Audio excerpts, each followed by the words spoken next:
Welcome to Newcastle Family History Society podcasts.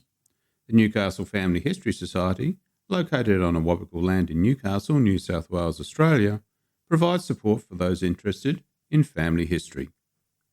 This is the first of an occasional series aimed at sharing the history and recollections and memories of Newcastle's past.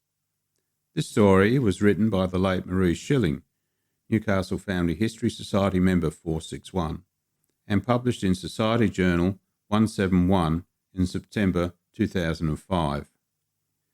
Then written in the first person as Marie's recollections, it has been edited with permission of her husband Ken to create this podcast.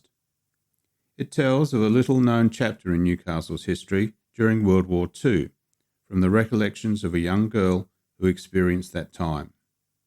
It is read on Marie's behalf by her society friend Margaret Ashford. New Lambton Public School, a hidden chapter.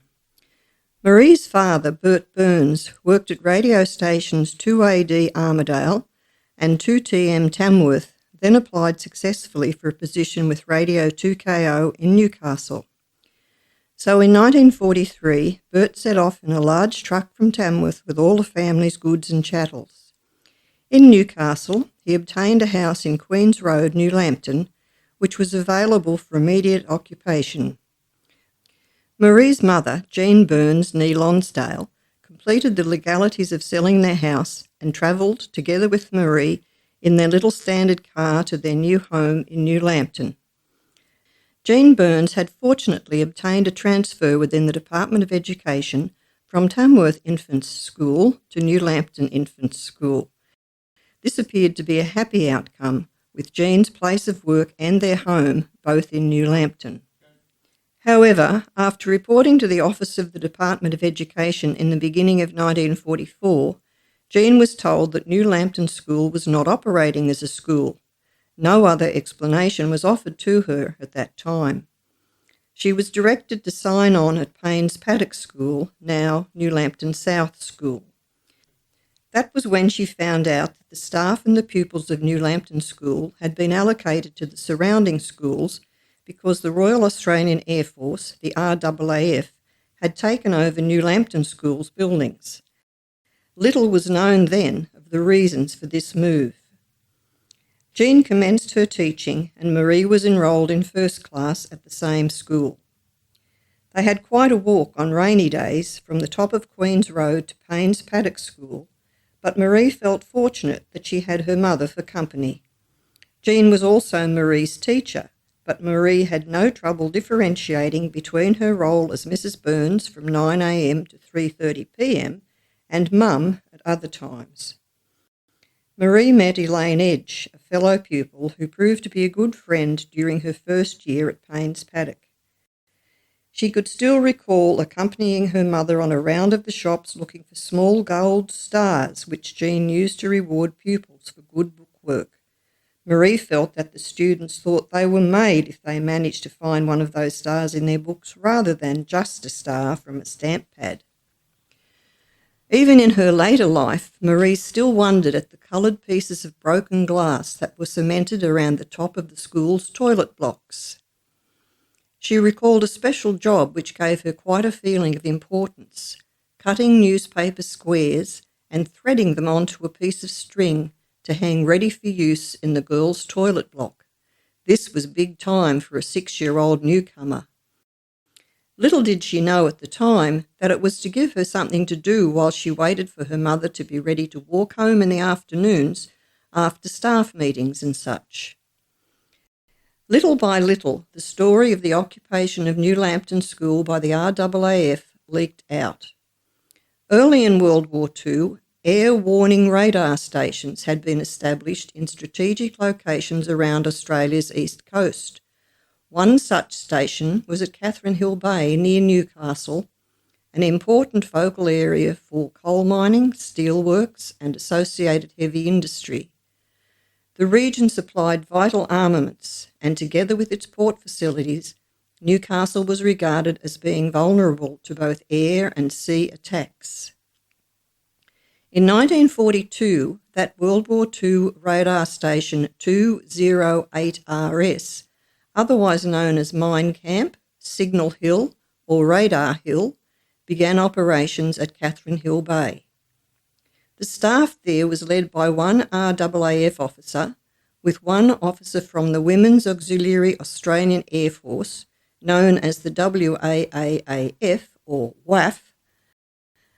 There were 14 RAAF and 25 WAF persons, with the WAF females serving as radar operators and RAAF males as radar mechanics. The unit also had cooks and guards. There were also other personnel whose job was to communicate with Rathmines RAAF seaplane base and the flight units based at Newcastle. With the fall of Singapore, the establishment of control centres to evaluate data generated by radar stations and issue commands directly to RAAF bases became urgent. Therefore, in 1942, the control centre was established in the suburb of New Lambton, with the personnel of Fighter Sector No. 2 occupying the local school premises. The children and teachers at New Lambton School had received little warning of the occupation of their premises, and it fell to the principal to negotiate with surrounding schools to accommodate his pupils and teachers. The schools which were able to accept the New Lambton pupils included Lambton, Adamstown, Hamilton, Cardiff and Paynes Paddock. The control centre's operations commenced on the 29th of March 1942 with a 24-hour service directing planes at Williamtown Air Base. The New Lambton Centre received data from radar station 208 Catherine Hill Bay, as well as other regional stations at Tomaree and Ash Island. After some time, and with the threat of invasion becoming less likely, the control centre at New Lambton was closed and the premises returned to the Department of Education. However, teachers and pupils could not be readmitted because of the poor condition of the buildings after the pullout of the RAAF. Windows needed repair, the internal walls had to have graffiti removed and a coat of paint applied. Much of the furniture was damaged beyond repair. It was left in a disgusting state. Finally, moving day arrived in 1946 and staff and students settled at last in their own school. Jean Burns was the teacher of first class, located downstairs in the infants building, but Marie, now in second class, felt quite grown up and did not mind climbing the stairs to her classroom with fellow pupils and their teacher, Miss Holland.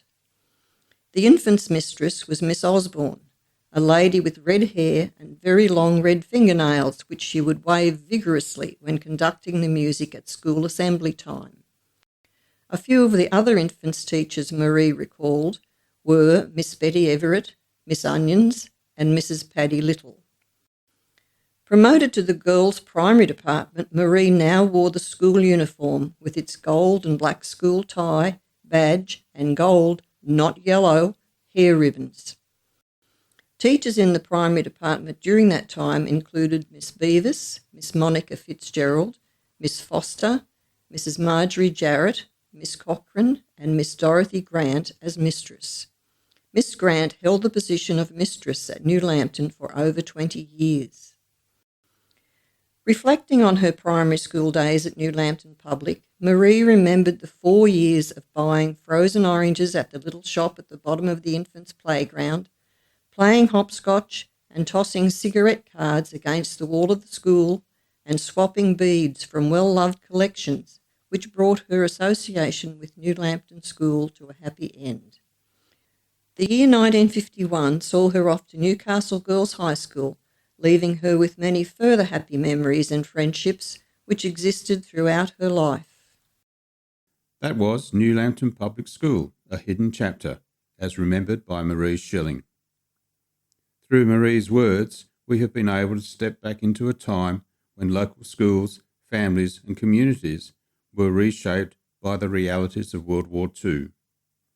Her memories remind us that history is not only found in official records, but in the lived experiences of those who were there at the time.